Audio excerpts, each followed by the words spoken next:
This Temu coupon trick went viral, so I had one question. Does it still work, or are we all just copying an outdated video? I decided to test it myself, but I added one rule. I wasn't comparing screenshots, I was comparing the actual deal.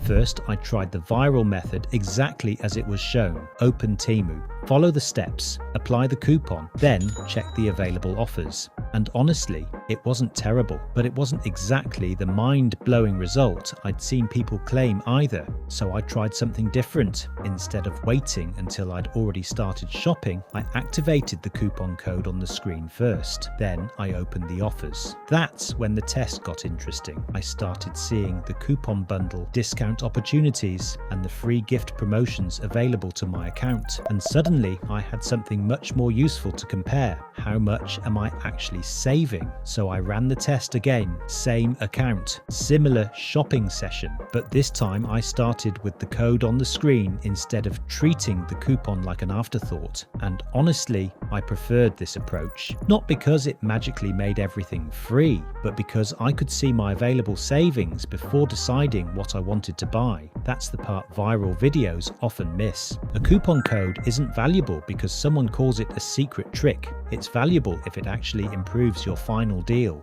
And if you're using it alongside a free gift promotion, you can check the gift offer, look at the requirements, then see whether the coupon makes the qualifying purchase more attractive. But here's where I wouldn't copy the internet blindly. Temu promotions change. Coupons can change. Different accounts can receive different offers. So a method that worked in someone's video months ago might not produce the same result on your account today. So, does the viral trick still work? The idea of using a coupon? Absolutely. Will every viral code or method work forever? No. Should you test the code before shopping? Yes. And if you're going to try the free gift promotion anyway, I'd activate the code on the screen before I start browsing. That way you're testing the entire deal, not just chasing a viral screenshot. Try the coupon on the screen first, then check your actual discount and free gift offers. If the numbers look better, you've got your answer.